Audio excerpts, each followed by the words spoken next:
बच्चे जो हैं वो थोड़ी थोड़ी सी चीजों में बहुत खुश हो जाते हैं। आज तो ऐसे बहुत सारे उपकरण हैं, बहुत सारी चीजें हैं जो बच्चों को खुश करती हैं। लेकिन पहले के समय में बहुत कम चीजें यानी कि खिलौने और जरिए हुआ करते थे। उसी में एक बहुत ही अच्छी एक्साइटिंग चीज थी बच्चों को खुश करने वाली, पतंग। तो आज की कविता पतंग, जिसे हम पढ़ चुके हैं, लेकिन करेंगे आज हम पद्यांश आधारित बहुविकल्पीय प्रश्न और संपूर्ण पाठ आधारित बहुविकल्पीय प्रश्न। हेलो एवरीवन, मैं रूपाली वर्मा आज लेकर आई हूँ क्लास 12th हिंदी कोर की हमारी बुक है आरोह भाग 2। उसके काव्य खंड का द्वितीय अध्याय है पतंग, जिसके आज हम करने वाले हैं बहुविकल्पीय प्रश्न। तो यहाँ पर आपके सामने हम दो तरीके के प्रश्नों को लेकर आ रहे हैं। पहला तो है पद्यांश आधारित बहुविकल्पीय प्रश्न और दूसरा है हमारे पास में संपूर्ण पाठ आधारित बहुविकल्पीय प्रश्न। ठीक है, तो पतंग कविता जो है वो बहुत ही एक्साइटेड है। चलिए देखते हैं क्या है इस कविता के अंतर्गत। ठीक है, तो कविता तो हमारी पढ़ी हुई है, तो आई होप आपको यहाँ पर प्रश्नोत्तर करने में कोई दिक्कत नहीं आई। ठीक है, तो क्या दिया गया है, निम्नलिखित काव्यांशों को ध्यानपूर्वक पढ़कर पूछे गए बहुविकल्पीय प्रश्नों के सर्वाधिक उपयुक्त विकल्प चुनिए। तो यहाँ पर कुछ पद्यांश दिए गए हैं, उनके ऊपर आपको पूछे जा रहे हैं कुछ एमसीक्यूज। उन एमसीक्यूज के 4 ऑप्शन है, देखिए और चुनाव कीजिए। ठीक है, चलिए देखते क्या है। पहला पद्यांश है, सबसे तेज बौछारे गई भादो गया सवेरा हुआ, खरगोश की आंखों जैसा लाल सवेरा, शरद आया पुलों को पार करते हुए अपनी नई चमकीली साइकिल तेज चलाते हुए, घंटी बजाते हुए जोर जोर से चमकीले इशारों से बुलाते हुए पतंग उड़ाने वाले बच्चों के झुंड को। तो अब क्या है, सबसे तेज बौछारें गई अर्थात सावन का महीना चला गया है और भादो आ गया है, क्योंकि सबसे ज्यादा बारिश कब होती है, सावन के महीने। तो सावन चला गया है, भादो का महीना आ गया है और भादो के महीने की सवेरे जो है वो लाल लाल हुई है, खरगोश की आंख जैसा लाल। क्यों? क्योंकि जब आसमान साफ होता है तो सूरज की लालिमा उसमें प्रकट होती दिखाई देती है, इसीलिए उसे सूरज की आंखों जैसा लाल बताया गया है। शरद पुलों को पार करते आ रहा है अर्थात वो बहुत सारी ऋतुओं को पीछे छोड़ते हुए आया है, बहुत सारी ऋतुएं बीत गई हैं तब वो आ रहा है। तो एक तरीके से बहुत सारे हडल्स थे उसके आने के लिए, जिन्हें पार करके वो आया है। अपनी नई चमकीली साइकिल तेज चलाते हुए, क्यों? क्योंकि चारों तरफ जो है कहीं ना कहीं बारिश के बाद सब पूरा वातावरण स्वच्छ हो चुका है, सारी चीजें धुल चुकी हैं और इसकी वजह से सभी साफ और स्वच्छ लग रही हैं और चमक रही। ठीक है, और रोशनी हो जाती है शरद के महीने, भादों के महीने में, तो वो और ज्यादा चमकती है। घंटी बजाते हुए जोर से, अब ये घंटी बजाने का तात्पर्य क्या है कि ये मौसम जो सुहाना मौसम है ये बच्चों को जो है अपनी तरफ कहीं ना कहीं आकर्षित करता है। ठीक है, चमकीले इशारों से बुलाते हुए पतंग उड़ाने वाले बच्चों के झुंड को। तो पतंग उड़ाने के लिए बच्चों को ये मौसम सबसे अच्छा होता है, ना बहुत तेज हवा होती है, ना बारिश होती है, आसमान भी मुलायम होता है। तो ऐसे मौसम में बच्चों को वो बुला रहा है कि आओ और पतंग उड़ाओ। अब इस पर है हमारे सामने प्रश्न। देखिए पहला प्रश्न है, तेज बौछारे गई पंक्ति में कवि किस ऋतु की बात कर रहा है? तो कौन सी ऋतु है? वो है सावन महीने की, क्योंकि सावन के मौसम में जो ऋतु होती है उसमें सबसे ज्यादा बारिश होती है। तो सही क्या है? नंबर 2। नेक्स्ट आते हैं, शरद आया पुलों को पार करते हुए पंक्ति का आश्रय क्या है? शरद ऋतु किसी नदी की भांति आई है। शरद ऋतु नदी पर बने हुए पुल की भांति है। शरद ऋतु कई ऋतुओं को पुल की भांति पार करते हुए फिर आई है, या शरद ऋतु पुल को पार करके फिर आ गई है? तो सही क्या है? शरद ऋतु कई ऋतुओं के रूपी पुलों को पार करते हुए। पुल क्या होता है? हमें एक जगह से दूसरी जगह ले जाने का जरिया होता है। अब सावन फिर भादो है ना, आषाढ़ सावन भादो, तो इस तरह ये जो है ना कहीं ये सारी जो है हडल्स है उनको पार करते हुए आ रहा है। शरद आया में शरद में कौन सा अलंकार है? अब आपको ना आना मानवों द्वारा होता है, मगर शरद तो ऋतु है, वो प्रकृति है। तो इस तरीके से प्रकृति में मानवों के लक्षण को दिखाया गया है, इसलिए यहाँ पर क्या होगा? मानवीयकरण अलंकार। नेक्स्ट आते हैं, पद्यांश में शरद रूपी बालक क्या उड़ाने का इशारा कर रहा है? वो क्या उड़ाने का इशारा कर रहा है? वो पतंग उड़ाने का इशारा कर रहा है। तो शरद क्या है? वो भाई शरद साइकिल पे बैठ रहा है, घंटी बजा रहा है, चमकीले इशारे कर रहा है, तो उसे एक शरद रूपी बालक ही बताया। शरद ऋतु को क्या बताया गया? एक बालक को बताया गया। अब बालक क्यों है? क्योंकि शरद ऋतु जस्ट अभी स्टार्ट हुई है, उसलिए वो छोटी है, अभी अपने यौवन पे पहुंचेगी, तो अभी तो स्टार्ट हुई है, इसलिए उसको बालक के रूप में दिखाया गया है। पद्यांश में पतंग उड़ाने का इशारा किसको किया जा रहा है? बालक रूपी शरद को, बालक रूपी सावन को, बालक रूपी भादो को, या बच्चों को? तो ये इशारा किसको किया जा रहा है? बच्चों को, जो बच्चे पतंग उड़ाना चाहते हैं। तो ये मौसम उनके लिए सुहावना है और उनको बुलाया गया है कि आओ चलो जो है पतंग उड़ाते हैं। चलिए, अब हमारे पास में आ गया फिर से दूसरा पद्यांश। चलिए इसको भी ध्यान से देख लेते हैं क्या है इस पद्यांश के अंदर। चमकीले इशारों से बुलाते हुए और आकाश को इतना मुलायम बनाते हुए कि पतंग ऊपर उठ सके, दुनिया की सबसे हल्की और रंगीन चीज उड़ सके, दुनिया का सबसे पतला कागज उड़ सके, बांस की सबसे पतली कमानी उड़ सके, कि शुरू हो सके सीटियों, किलकारियों और तितलियों की इतनी नाजुक दुनिया, जन्म से ही वे अपने साथ लाते हैं कपास, पृथ्वी घूमती हुई आती है उनके बेचैन पैरों के पास, जब वे दौड़ते हैं बेसुध छतों को भी नरम बनाते हुए, दिशाओं को मृदंग की तरह बजाते हुए, जब वे पेंग भरते हुए चले आते हैं डाल की तरह लचीले वेग से अक्सर। तो यहाँ क्या दिया है कि शरद जो है अपने चमकीले इशारों से बुला रहा है उन बच्चों को जो पतंग उड़ाना चाहते हैं। मौसम बहुत सुहावना है, इसलिए आकाश को मुलायम बताया गया है और बहुत तेज हवा नहीं चल रही है, इसलिए जो एक सफिशिएंट होनी चाहिए हवा वो है जो पतंग को ऊपर उठा सके। अब दुनिया की सबसे हल्की और रंगीन चीज होती है, सबसे पतला कागज होता है, सबसे पतली लकड़ी जो होती है वो कहाँ लगती है? पतंग में। और इसको ऊपर उठाने के लिए, उनको उड़ाने के लिए बच्चों को ये शरद रूपी बालक बुला रहा है। और जब ये पतंगे ऊपर उठ जाती हैं तो बच्चे बहुत खुश होते हैं, तालियां बजाते हैं, सीटियां बजाते हैं, हंसते हैं। तो किलकारियां और तितलियों जितनी नाजुक होती, तितली कितनी रंग बिरंगी होती है, तो अब तितली जो है कि जैसे ही ये आसमान में इतनी रंग बिरंगी पतंगे उड़ती हैं। अब बच्चों के लिए कहते हैं कि बच्चे जन्म से ही कपास लाते हैं। अब बच्चे कितने मुलायम होते हैं कि नहीं होते?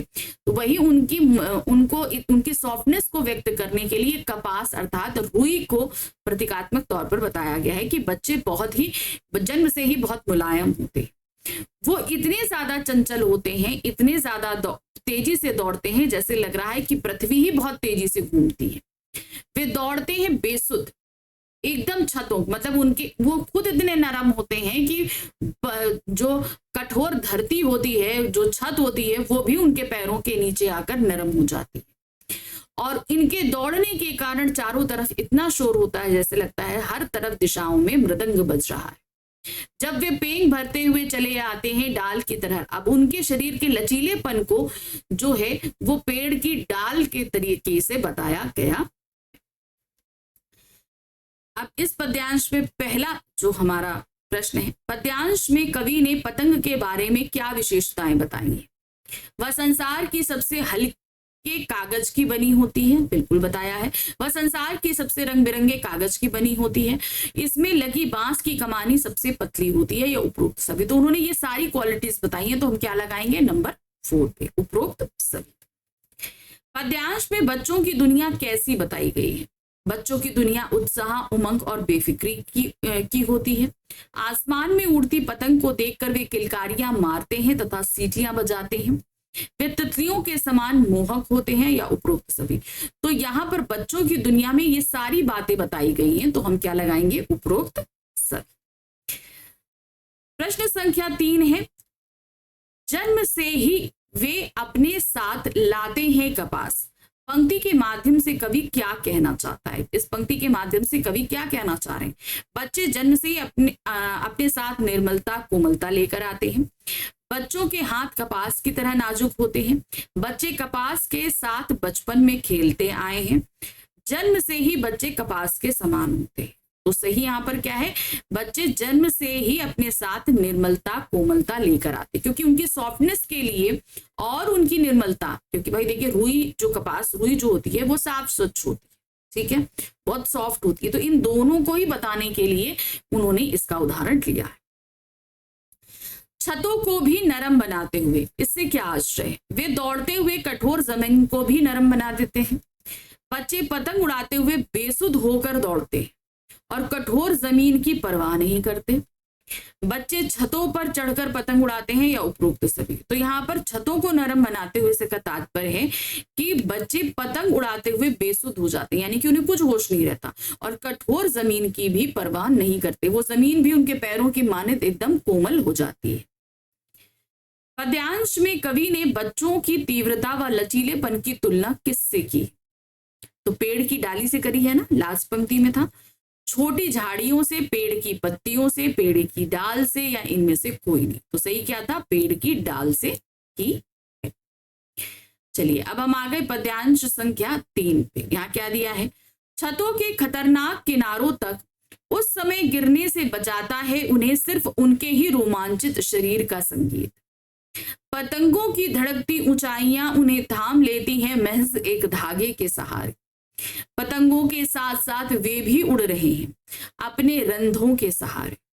अगर वे कभी गिरते हैं छतों के खतरनाक किनारों से और बच जाते हैं, तब तो और भी निडर होकर सुनहरे सूरज के सामने आते हैं।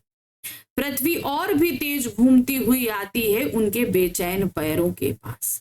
तो अब यहाँ पर बताया क्या है ना, बच्चे अब चूंकि वो बेसुध में दौड़ रहे हैं क्योंकि पतंग की तरफ उनकी निगाह है और बिना किसी होश के वो दौड़ रहे हैं। तो अब इसी समय क्या है, दौड़ते हुए कभी कभी ये छत के खतरनाक किनारों तक आ जाते हैं। उस समय उनको इस किनारों से बचने से बचाता कौन है? उनके ही शरीर का जो रोमांचित, मतलब उनके शरीर का लचीलापन है, जो उनके शरीर की जो एक्साइटमेंट है, वो ही उन्हें कहीं ना कहीं बैलेंस कर देती है और वो इन छतों से गिरने से बच जाते हैं। पतंगों की धड़कती ऊंचाइयां उन्हें थाम लेती हैं महज एक सहारे के, क्योंकि उनकी निगाह कहाँ है? पतंग पर। तो उनका सारा कंसंट्रेशन जो है पतंग की होने की वजह से वो नीचे नहीं देखते, इसलिए किनारों तक आ जाते हैं। लेकिन गिरने से क्यों बच जाते हैं? क्योंकि उन्हें तो ऊपर पतंग पे ध्यान देना है, इसलिए कहीं ना कहीं वो एक पतला सा धागा जो पतंग को थामे हुए है वो उनको भी थाम लेता है और इन छतों से नीचे गिरने नहीं देता है।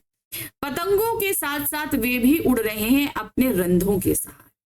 तो यहाँ कहीं ना कहीं क्या है, वो भी अपने जो है इन एक्साइटमेंट लेवल के साथ उन पतंगों के साथ उड़ रहे हैं। अगर वे कभी, मान लो सपोज कभी वो इन छतों से गिर भी जाते हैं और बच जाते हैं, तब तो और ज्यादा निडर हो जाते हैं कि भाई मेरे को तो गिरने से चोट नहीं लगी। होता है ना, बच्चा गिरने के बाद भी चोट नहीं लगता तो उसके अंदर जो है थोड़ी और हिम्मत बढ़ जाती है, तो वो और दुगनी तेजी से जो है इस पतंग के पीछे भागते हैं, बिल्कुल बेसुध। अब इस पद्यांश पे पहला प्रश्न देखिए क्या दिया गया है। पद्यांश अनुसार बच्चों को छतों से गिरने से कौन बचाता है? शरीर का लचीलापन, पतंग की डोर, बच्चों के अभिभावक या उनका साहस। तो उन्हें कौन बचा रहा है? उन्हें शरीर का लचीलापन बचा रहा है। गिरकर बच जाने पर बच्चे क्या करते हैं? अगर गिरकर बच गए तो क्या करते हैं? दोबारा पतंग नहीं उड़ाते, दोबारा छत पर नहीं चढ़ते, दोबारा नए जोश से बिना भय के पतंग उड़ाते हैं, या दोबारा पतंग के पीछे नहीं भागते। तो क्या होता है, वो डबल एक्साइटमेंट के साथ आकर पतंग को उड़ाते हैं।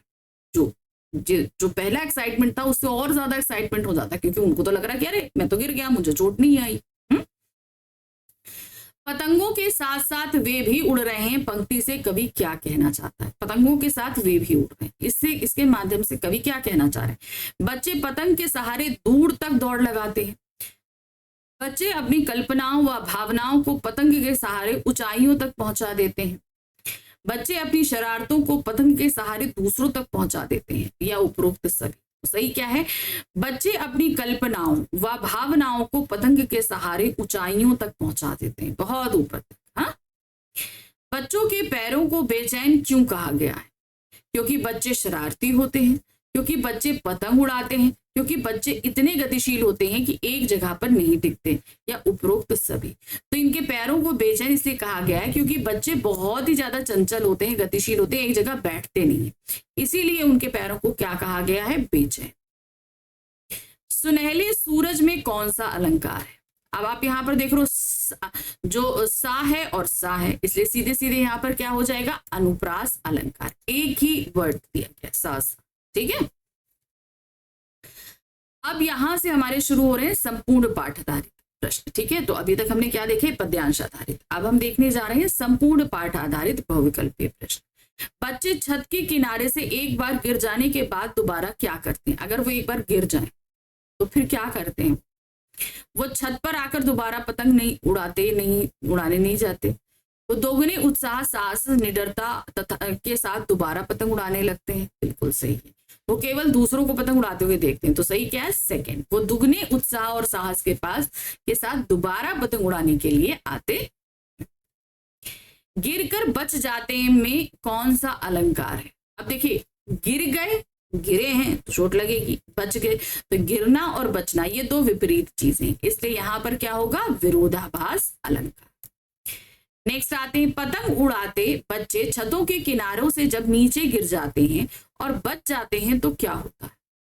उनके अंदर आत्मविश्वास भर जाता है, उनके अंदर का डर खत्म हो जाता है, वे अधिक भयहीन हो जाते हैं, या उपरोक्त सभी। तो यहाँ हम क्या लगाएंगे, उपरोक्त सभी। यही सब कुछ हो जाता है, इसलिए वो दोबारा पतंग उड़ाने के लिए पहुंच जाते हैं, है ना। पतंग के पीछे दौड़कर एक जगह से दूसरी जगह भागते बच्चों का वेग किस तरह लचीला होता है? तो कहने का तात्पर्य है कि वो पतंग के पीछे भाग रहे हैं, दौड़ रहे हैं, लेकिन उस पे उनका जो वेग है, यानी कि जो रफ्तार है, उनसे उनका शरीर किस तरह लचीला रहता है? किसी पौधे की डाल की तरह, किसी बच्चे के खिलौने की तरह, किसी पेड़ की डाल की तरह, या किसी पेड़ की पत्तियों की तरह। तो सही क्या है, किसी पेड़ की डाल की तरह लचीला होता है।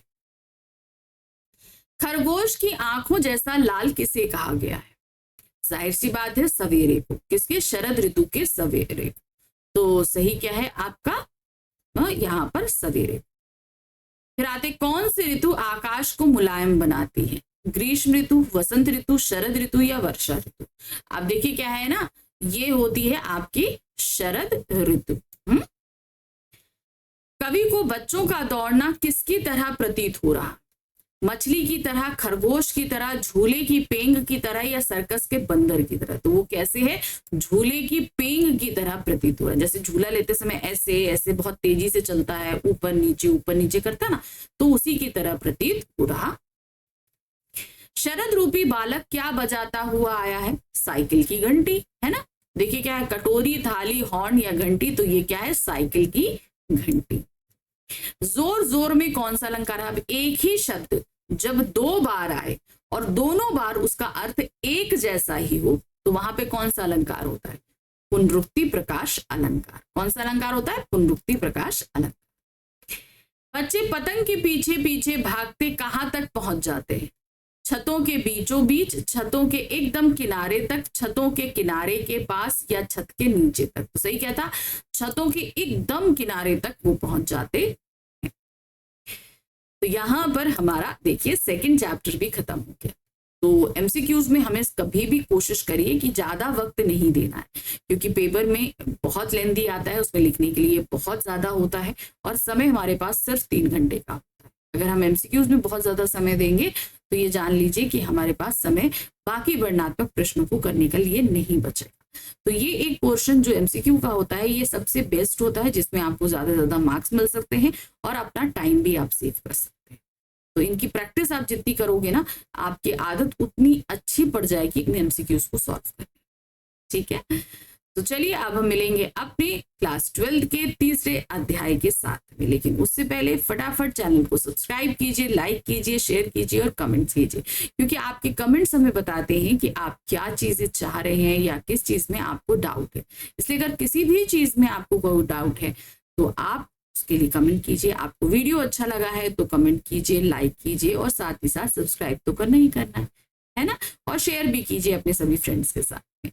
और हाँ, टेलीग्राम चैनल भी आप ज्वाइन कर सकते हैं, जिसका लिंक आपको नीचे डिस्क्रिप्शन में दिया जा रहा है। मिलते हैं अगली बार। Thank you for watching, bye bye.